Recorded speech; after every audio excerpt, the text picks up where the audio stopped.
오늘 저희에게 주신 하나님의 말씀은 마태복음 13장 44절부터 46절까지의 말씀 함께 보도록 하겠습니다. 신약성경 22페이지에 나와 있는 마태복음 13장 44절부터 46절까지의 말씀, 우리 세 구절인데요. 함께 읽어보도록 하겠습니다. 천국은 마치 밭에 감추인 보화와 같으니 사람이 이를 발견한 후 숨겨두고 기뻐하며 돌아가서 자기의 소유를 다 팔아 그 밭을 사느니라. 또 천국은 마치 좋은 진주를 구하는 장사와 같으니 극히 값진 진주 하나를 발견하매 가서 자기의 소유를 다 팔아 그 진주를 사느니라. 아멘. 사람은 누구나 인생에 있어서 목적을 가지며 살아갑니다. 저도 여러 가지 목적을 가지고 살아갔고, 또한 세상 사람들도요 목적을 가지고 살아갑니다. 그래서 그 목적이 이루어졌을 때야 비로소 저희 10월 이 책에 나와 있는 것처럼 만족합니다. 만족해요. 나 잘했다. 이러한 목적이 달성되었을 때야 우리는 만족을 합니다. 저에게 있어서 세 가지의 목적 혹은 결승점이라고 볼 수 있는 부분이 세 가지가 있었습니다. 첫 번째는요, 결혼이었어요. 처음 결혼을 하려고 했을 때 사실 제 통장에는 돈이 한 푼도 없었습니다. 빵원이었어요. 빵원. 통장에 돈도 없었고요. 사모를 만나고 있었지만 통장에 돈도 없었고, 사실 빚만 이렇게 한 1,000만 원 정도 되는 학자금 대출만 이렇게 쌓아놓은 그런 상황 가운데 놓여 있었습니다. 그래서 저는 과연 내가 결혼할 수 있을까라는 그런 고민들, 그리고 제가 목회라는 이 길을 걸으면서 내가 결혼하는 게 정말 맞는 것일까에 대한 왜냐하면 목회가 참 힘들다라는 부분들이 참 많기 때문에 굳이 누군가를 더 힘들게 할 필요가 있을까? 나 혼자 힘들면 되지 않을까라는 그런 고민들을 참 많이 했었던 것 같습니다. 그런데 주의 은혜로 어떻게 해서 결혼을 했던 것 같아요. 여기저기에서 많이 도와주시는 그 은혜 덕분에 결혼 자금을 또 얻을 수가 있었고, 이런 부분들은 자세한 부분들은 다 설명할 수는 없지만 이렇게 은혜로 진행되었던 것 같습니다. 두 번째 결승점은 목사인 것 같아요.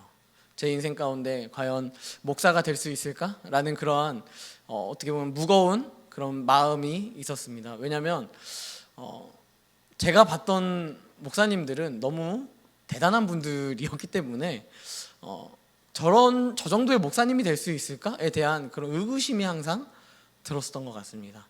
저는 지금 이 교회에 와서도 저희 담임 목사님을 보면 그런 마음이 들 때가 있어요. 내가 진짜 목사가 될 자격이 있을까? 우리 여러분들은 잘 모르시겠지만 저희 담임 목사님과 이 사역을 하다 보면 참 정말 인격적이지만 정말 일을 너무 잘하시는 그런 모습들을 보면서 나는 이 정도로 꼼꼼하게 잘하지 못할 것 같은데 라는 마음이 항상 들곤 했습니다. 그래서 내가 목사가 되는 게 맞는 것일까에 대한 그러한 고민들을 참 많이 하면서 결국은 이렇게 내일 목사가 되는 것 같습니다. 기분이 막 이렇게 막 목사다 이런 기분이 좋고 막 이런 건 아니에요. 사실 기분이 좋다기보다 더 부담감을 가져야 된다라는 생각을 더 하면서 그 자리 가운데로 아마 나아갈 것 같습니다. 그리고 마지막으로 제 세 번째 종착지 결승점은요, 바로 천국입니다. 저는 어렸을 때부터 참 이런 고민을 많이 했던 것 같습니다. 내가 죽으면 어떻게 될까? 내가 죽으면 그냥 다른 동물로 태어나는 건 아닐까? 혹은 내가 죽는다면 다시 태어날까에 대한 고민들을 굉장히 많이, 그리고 또 심도 깊게 쓰잘데기 없이, 초등학생이 쓰잘데기 없이 그런 고민들을 굉장히 깊게 했었던 것 같습니다. 그 고민들의 답은요, 그 당시에 얻지 못했습니다. 하지만 천국이 있다라는 개념에 있어서는요, 어릴 적부터 교회를 다녔기 때문에 어느 정도 알고는 있었습니다. 알고 있었다는 것이 무엇이냐면요, 전 천국을 믿지 않았어요. 전 천국이 있다라는 생각을 그렇게 신뢰하지 않았습니다. 왜냐하면 이 동양적인 그 마인드에서는 천국이라는 개념은 사실 없잖아요. 동양적 마인드에서는 다시 태어나거나 번뇌하거나 이런 개념이지, 그곳에서 삶을 더 살아간다? 뭐 이런 개념이 도저히 잡히지 않았기 때문에 어릴 적에 천국에 대해서 생각했을 때 굉장히 뭔가 손에 잡히지 않는, 그리고 없을 것만 같은 그러한 곳이 천국이 아닐까라는 생각을 했던 것 같습니다.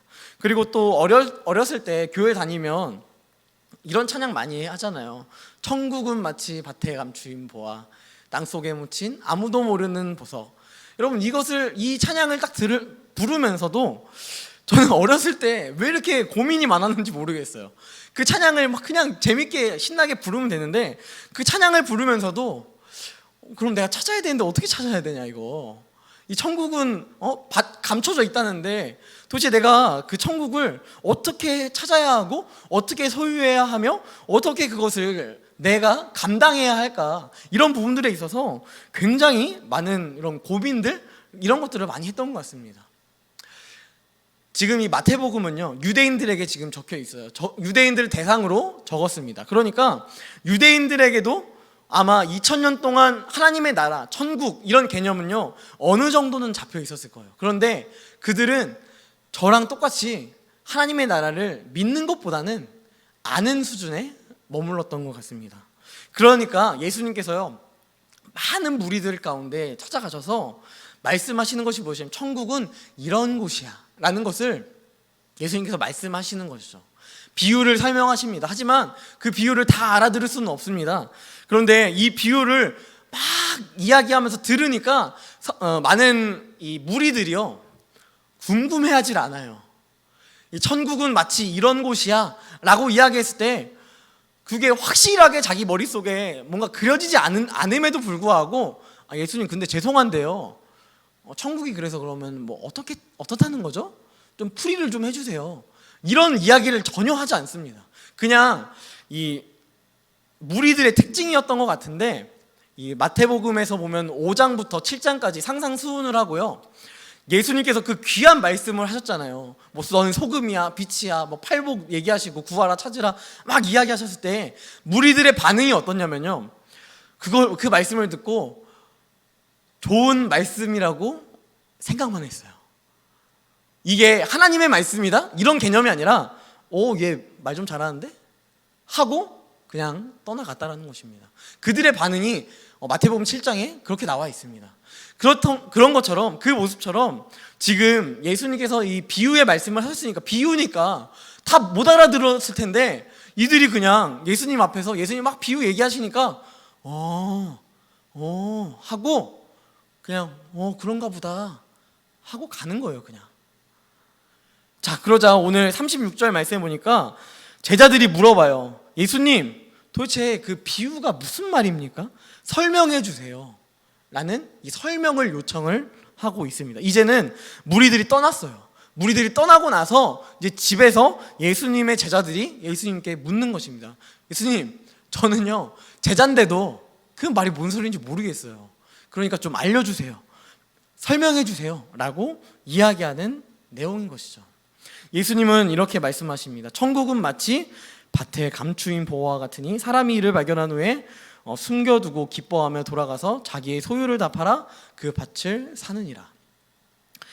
저는 이 서두에도 말씀드렸지만 찬양을 워낙 많이 들었기 때문에 천국은 마치 밭에 감추인 보화, 이 찬양을 너무 많이 들었기 때문에 이런 오해를 했습니다. 천국이 그럼 감추어져 있는데 그 감추어진 천국은 하나님께서 감췄나 보다.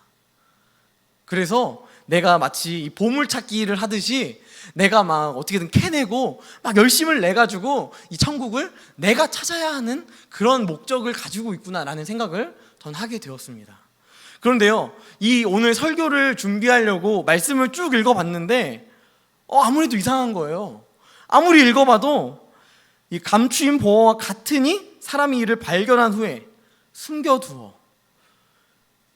숨겨두는 것이요 하나님이 아니에요. 하나님이 아니라 사람입니다. 사람.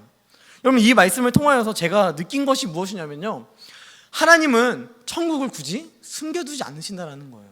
천국은 누구에게나 필요한 가치이고 그 어떠한 것과도 비교할 수 없는 가치가 있는 것입니다. 많은 이 어렸을 때부터 교회를 다녔기 때문에 저는 이 말씀을 들으면서 이러한 이야기를 많이 들었어요. 이건 천국은 너무 중요한 거라서 하나님께서 숨겨두셨어. 잘 찾아야 돼.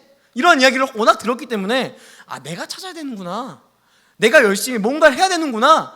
뭐 밭이라고 생각했을 때 내가 삽질이라도 해가지고 이 천국이 어디 있는지를 찾아야 하는구나 라고 제가 생각을 했습니다. 그런데 오늘 이 말씀을 쭉 읽어보면요, 결국 그렇지 않아요. 사람이요, 이를 발견한 후에 그냥 발견합니다. 뭐 자기가 막 밭을 파가지고 발견하는 게 아니라 발견을 그냥 딱 한 거예요. 발견한 후에 자신이 숨겨둔다라는 것입니다. 이것이 무슨 의미냐면요, 이것은 우리의 공로로는 아무것도 할 수 없다라는 것을 이야기하고 있는 것입니다. 우리가 삽질을 열심히 해가지고 땅을 파서 천국을 찾아야 돼. 너는 열심히 찾아.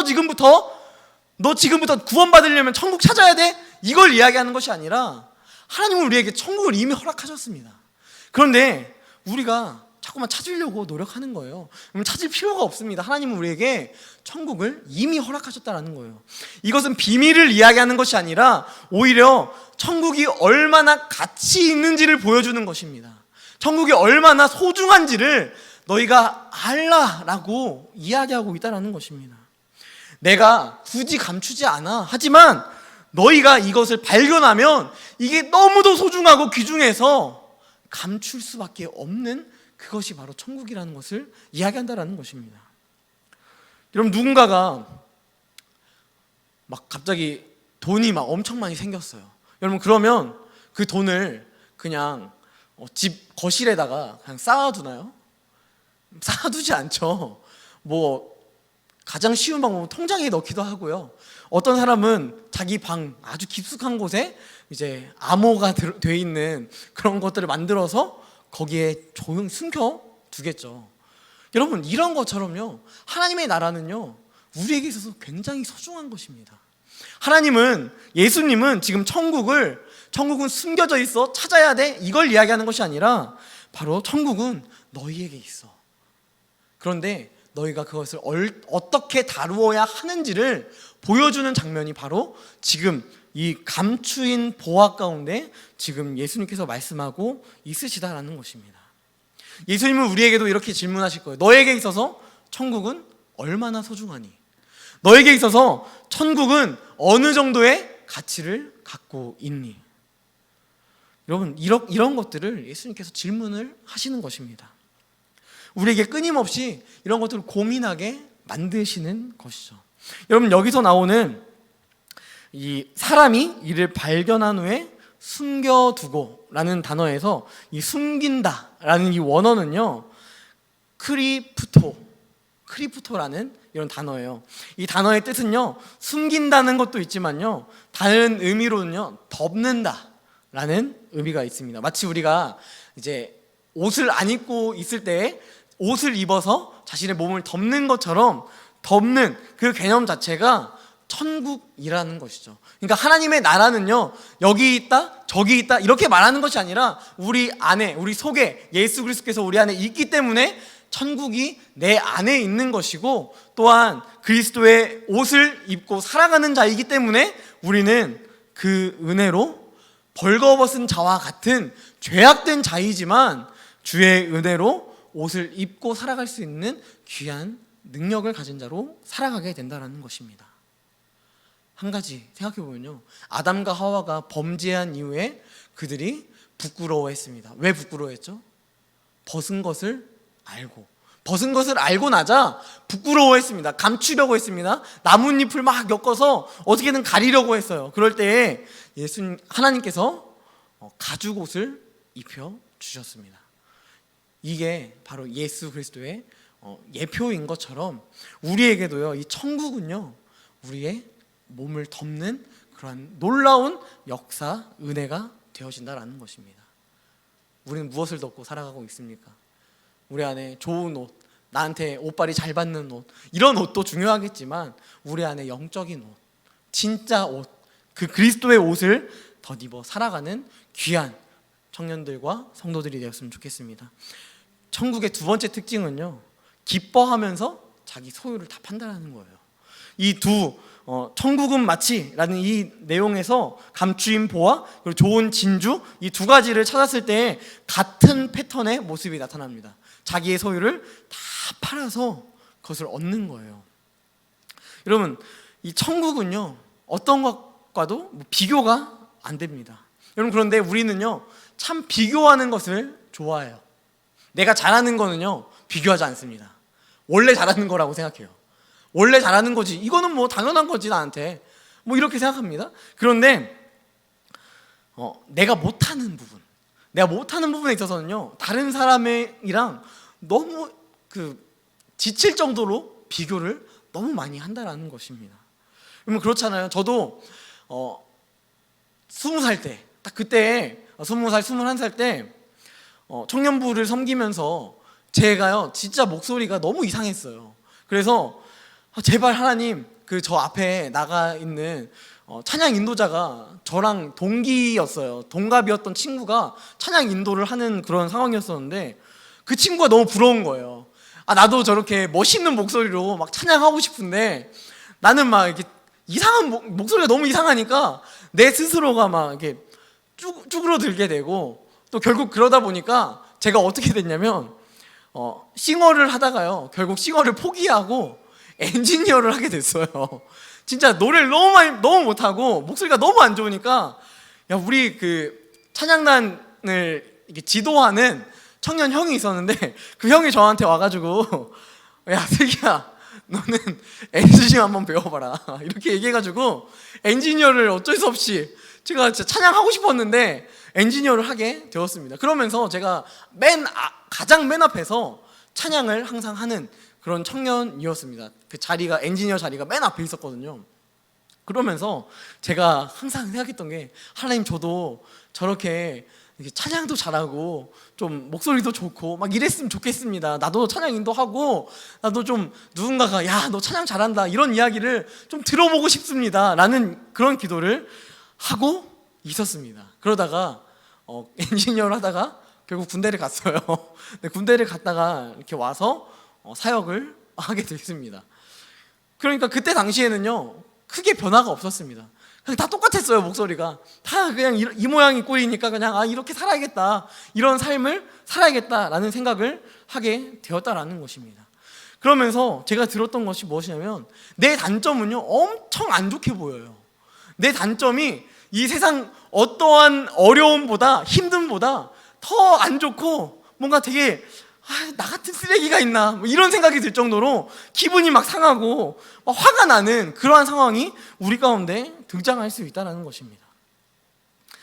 우리가요 너무 단점만 바라보면요 이 세상을 살아가는 게 진짜 힘들어요. 그래서 막 사람들이 우울증도 걸리고 막 마음의 병이 꼭 걸리게 된다는 것입니다. 누군가가 장점이 있으면요 누군가는 단점이 있어요. 제가 막 그 찬양 인도하던 친구에 대해서 함부로 말할 수는 없지만요 그 친구는 이 선교제가 좀 이상했어요.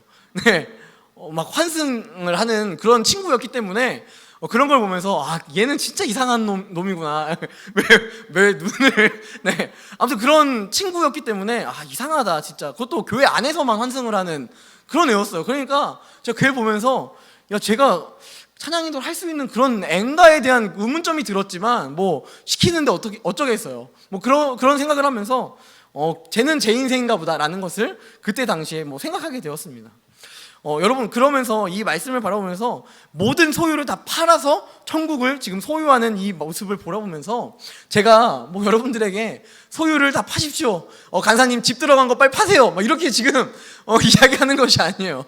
네, 저 한번 가보고 싶은데 네, 언젠가 불러주겠죠. 네, 아무튼 새 집을 뭐 팔아라 뭐 이런 이야기를 하거나 좋은 직장을 다니고 있으면서 야, 그거 당장 때려치고 저희 북한 위해서 빨리 선교하십시오, 제가 이것을 지금 주장하는 것이 아닙니다. 좋은 직장을 다니고 있다면 좋은 직장을 다녀야죠. 그것은 하나님께서 여러분에게 허락하신 선교지입니다. 이것을 우리가 기억하면서 살아갔으면 좋겠습니다. 그 장소 가운데 하나님께서 여러분들을 부르신 목적이 있는 거예요. 왜냐하면 그곳에 복음을 전할 수 있는 사람이 여러분밖에 없기 때문이에요. 이 사실이 엄청 중요한 것입니다. 가능성이요 0%랑요 1%랑은 엄청 차이가 나요. 그런데 여러분 한 부서에 뭐 몇 명 정도 있는지 모르겠지만 대략적으로 10명 있는데 여러분이 한 명 딱 이렇게 그리스도인이다 하면 그 곳에 복음화는요 10%나 된 거예요. 이게 엄청나게 큰 것이라는 것을 우리는 꼭 반드시 기억해야 한다라는 것입니다. 예수님은요 이 말씀을 해석하시면서 두 가지의 해석을 하십니다. 첫 번째는요 가치관의 문제라는 거예요. 여러분 다 팔라는 게 아니라요, 진짜 다 팔아서 그냥 예수님 따라라 이게 아니라요, 너의 가치관이 어디에 있느냐, 이것을 예수님께서 말씀하고 있다라는 것입니다. 예수님은 부자 청년에게 이렇게 이야기했습니다. 부자 청년이 저는요 옛날부터 어렸을 때부터 율법을 다 지켰습니다. 나는 뭐 안 지킨 게 없어요 라고 이야기하니까 너의 모든 소유를 다 팔아서 나를 따라라 라고 이야기합니다. 그때 그의 반응이 어땠냐면 근심하며 돌아갔습니다. 대꾸하지 않아요. 그 전까지는요 예수님한테 계속 물어봐요. 저도 이것도 했어요, 저 저것도 했어요, 나 대단하죠, 나 엄청나죠, 이것을 이야기했지만 예수님께 그 한마디 하니까 그 입이 한 방에 닫혔습니다. 소유를 다 팔아서, 좀 극단적일 수도 있어요. 네, 그 청년에게는, 부자 청년에게는 굉장히 극단적인 사실일 수 있습니다. 하지만 그 소유를 다 팔 수 있는 만큼의 그 마음과 그 소망이 하나님의 나라 가운데 있어야만 하나님 나라 천국의 백성으로 온전히 살아갈 수 있다라는 것입니다. 예수님은요 여러분이 가난해 주는 것을 그렇게 엄청 바라지 않으세요. 이 말씀을 보면서 지금 다 팔아야겠다 이런 생각을 결코 가지실 필요가 없다는 것입니다. 두 번째는 무엇이냐면요, 누구나 얻는 것이 아니라는 사실 또한 우리는 기억해야 한다는 것입니다. 자신의 모든 소유를 팔아서 천국을 소유하는 것은요 실질적으로 쉽지 않습니다. 그냥 상상만 해도 솔직히 쉽지 않잖아요. 우리가 뭐 모든 소유를 다 팔아서 한다? 쉽지 않잖아요. 그렇기 때문에 예수님 말씀하시는 거예요. 천국은 아무나 얻을 수 있는 것이 아니다. 부자 청년에 대한 이야기를 하면서 예수님께서 제자들에게 한 말씀이 있어요. 부자가 천국에 들어가려면 낙타가 바늘 구멍으로 들어가는 것보다 더 빡세다. 네, 빡세다고는 안 하셨어요. 힘들다 이렇게 이야기하셨는데요, 하나님께서 허락하신 사람만이, 선택받은 자만이 천국의 귀한 가치를 깨닫게 되는 것입니다. 그렇다고 나는 선택받았고 저 사람은 선택 안 받은 것 같으니까 복음 안 전해도 되겠다라는 이야기를 하는 것은 아닙니다. 우리는 하나님께서 누구를 선택하셨는지 모르기에 더 복음을 열심히 전해야 한다는 것입니다. 제가 벌써 사역을 시작한 지 10년이 되었습니다. 2012년부터 시작해서 2021년까지 한 번도 쉼이 없이 이렇게 달려왔던 것 같습니다.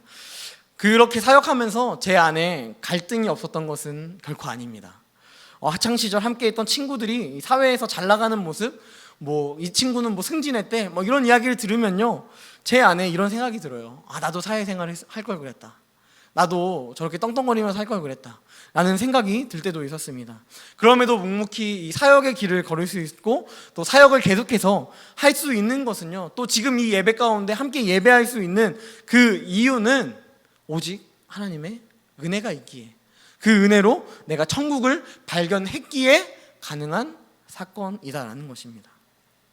저는 이 부르심이 저에게만 있다라고 생각하지 않습니다.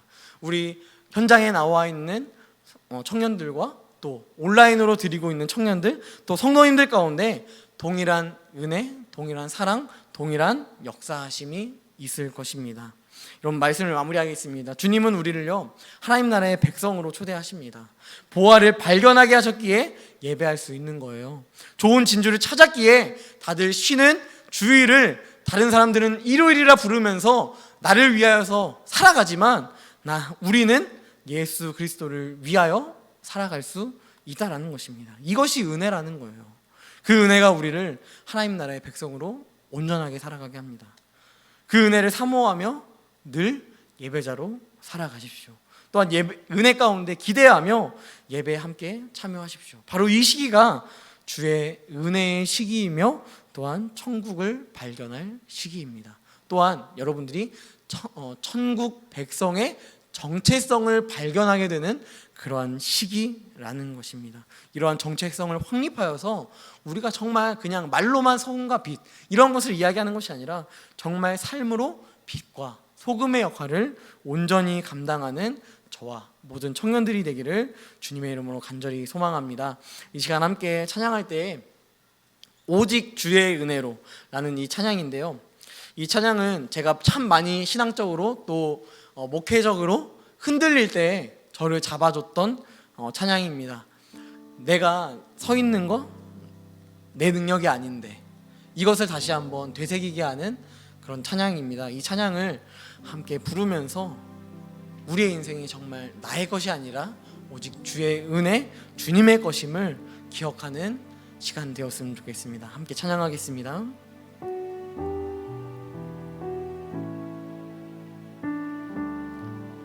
오직 주의 은혜로, 오직 주의 은혜로